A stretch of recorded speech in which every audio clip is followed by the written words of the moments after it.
Jadi yang diajukan ke Mahkamah Agung itu adalah permohonan uji formil dan uji material terhadap anggaran dasar dan anggaran rumah tangga Partai Demokrat. Jadi ini sama sekali bukan sebuah gugatan dan tidak ada pihak yang dijadikan tergugat dalam perkara ini. Dan saya pun posisi saya bukan sebagai penggugat, saya adalah kuasa hukum dari para pemohon.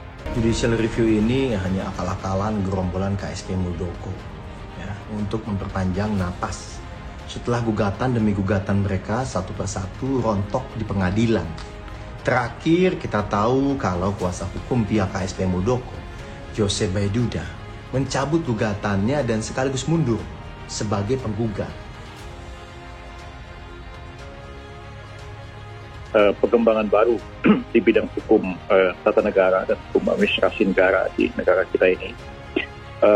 Mahkamah Agung itu berwenang atau tidak untuk menguji anggaran dasar dan anggaran rumah tangga partai politik, baik secara formil maupun secara material. Secara formil artinya prosedur pembentukannya itu sudah sesuai dengan peraturan perundang-undangan atau tidak. Dan secara material, apakah substansi pengaturan dalam anggaran dasar partai politik itu sesuai dengan undang-undang atau dia menabrak undang-undang atau menabrak konstitusi. Uji formil dan juga material terhadap AD/ART parpol ini sungguh mengada-ngada.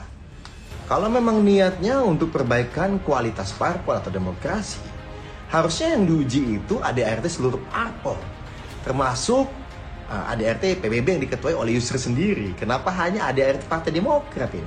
Ini sebenarnya satu dilema yang belum ada jalan keluarnya. Dan saya sendiri mengajukan ini ke Mahkamah Agung berharap ada satu terobosan di Mahkamah Agung. Karena memang apakah anggaran dasar partai politik itu termasuk peraturan perundang-undangan atau tidak? Bisa diuji oleh Mahkamah Agung atau tidak? Partai anggota koalisi pemerintah yang memiliki struktur yang mirip majelis tinggi kalau di kami namanya. Di tempat lain ada namanya Dewan Pembina dan macam-macam ya. Namun dengan kekuasaan yang bahkan jauh lebih besar, ya, jauh lebih besar dibandingkan majelis tinggi kami. Gitu. Yaitu apa? Berwenang membatalkan semua keputusan Dewan Pengurus. Lah kok Yusril kalau meliti pasti menemukan juga nih AD/RT partai-partai lain pendukung Joko Widodo yang mengatur KLB hanya bisa diselenggarakan atas persetujuan Ketua Dewan Pembina. Kalau kami kan berlapis nih. Ada harus persetujuan DPD, 2/3, harus persetujuan minimal 1/4 dari DPC, yang 14 itu seluruh Indonesia, dan barulah ada persetujuan dari Majelis Tinggi. Kan berlapis nih Mbak. Tapi ada kok partai-partai lain yang KLB-nya hanya cukup diselenggarakan dengan persetujuan Ketua Dewan Pembina gitu. Jadi mengapa hanya Demokrat nih yang disoal oleh Yusril gitu loh. Ya jawabnya karena jelas Yusril itu memihak Muldoko. Ya, memihak KSP Muldoko, dan mohon maaf ya, mendapat keuntungan dari partai politik hina yang dilaksanakan atau dilakukan oleh KSP ini pada Partai Demokrat. Padahal sebagai advokat, Yusril kan punya pilihan, Pak. Bisa saja dia menolak menjadi kuasa hukum Muldoko tanpa berakibat putusnya akses Muldoko pada keadilan. Muldoko itu bukan orang miskin, Pak. Duitnya mampu membeli jasa advokat lain. Jadi, tapi bisa tidak lah, Mbak. Ya. Klaim netralitas Yusril adalah tabir, kalau menurut Bang Rahlan itu tabir asap yang sia-sia menutupi pemihakannya pada KSP Muldoko.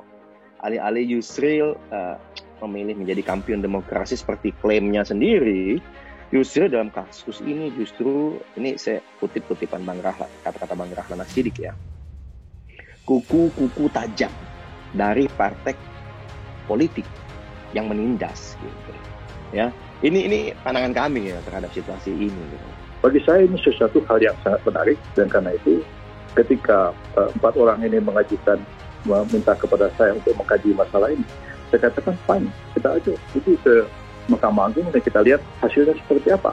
Dan ini tidak hanya berlaku bagi Partai Demokrat ya, bisa partai-partai lain diuji anggaran dasarnya sesuai atau tidak. Dan saya kira kalau ini diputuskan oleh Mahkamah Agung, ini merupakan sesuatu hal yang sangat menarik ya. Karena partai itu sangat penting posisinya ya. Hanya partai yang bisa ikut pemilu, hanya partai yang bisa mengusulkan calon wakil presiden, dan sebagainya. Dan ketika partai didirikan, presiden pun tidak bisa bubarkan, kecuali dibubarkan atas putusan Mahkamah Konstitusi. Begitu besar peranan partai politik itu, dan dia diberi amanat oleh undang-undang, kamu bikin anggaran dasar seperti ini, seperti ini. Tapi ketika partai itu didirikan, ya anggaran dasar ini buat suka-suka, seenak-enaknya yang bikin partai. Nah, siapa yang bisa menguji ini? Apa kita biarkan? Padahal partai itu instrumen penting dalam demokrasi.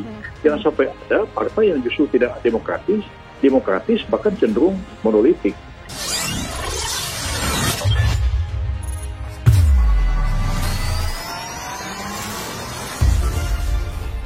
Mantan Menteri Sekretaris Negara Yusril Iza Mahendra di era Presiden Susilo Bambang Yudhoyono (SBY) menjadi kuasa hukum 4 mantan kader Partai Demokrat kubu Muldoko.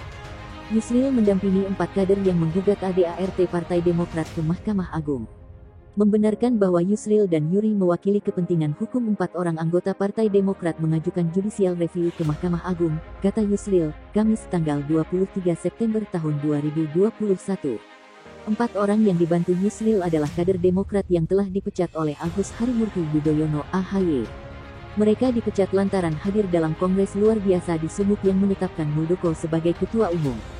Para kader itu antara lain ex-ketua DPC Demokrat Ngawi Muhammad Isnaini Widodo, ex-ketua DPC Demokrat Bantul Nur Rahmat Juli Purwanto, ex-ketua DPC Demokrat Kabupaten Tegal, Ayu Palaretins dan ex-ketua DPC Demokrat Kabupaten Samosir Binsar Trisakti Sinaga.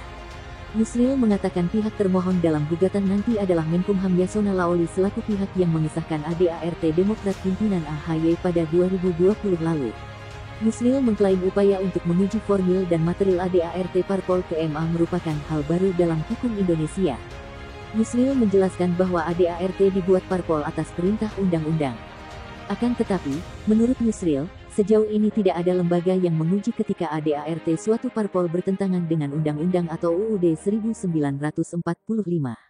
Yusril mengatakan ada kevakuman hukum untuk menyelesaikan persoalan seperti itu. Mahkamah Partai, kata dia, tidak berwenang menguji ADART. Yusril mengatakan Pengadilan Negeri dan Pengadilan Tata Usaha Negara pun tidak berwenang. Pengadilan Negeri hanya bisa mengadili perselisihan internal Parpol jika Mahkamah Partai tak mampu menyelesaikan. Sementara Pengadilan Tata Usaha Negara hanya berwenang mengadili sengketa atas putusan Tata Usaha Negara. Karena itu saya menyusun argumen yang insya Allah cukup meyakinkan dan dikuatkan dengan pendapat para ahli antara lain Dr. Hamid Awaludin, Prof. Dr. Abdul Ghani Abdullah dan Dr. Fahri Bahmid, kata Yusril. Bahwa harus ada lembaga yang berwenang menguji ADART untuk memastikan apakah prosedur pembentukannya dan materi muatannya sesuai dengan undang-undang atau tidak, sambungnya. Atas dasar itu, Yusril menilai MA harus melakukan terobosan hukum dengan menjadi lembaga yang memeriksa, mengadili dan memeriksa apakah ADART Demokrat yang disahkan Yasona bertentangan dengan undang-undang atau tidak. Kemudian, Yusril menilai MA juga perlu memeriksa apakah pasal ADART Demokrat yang memberi kewenangan lebih kepada Majelis Tinggi bertentangan dengan UU Partai Politik atau tidak.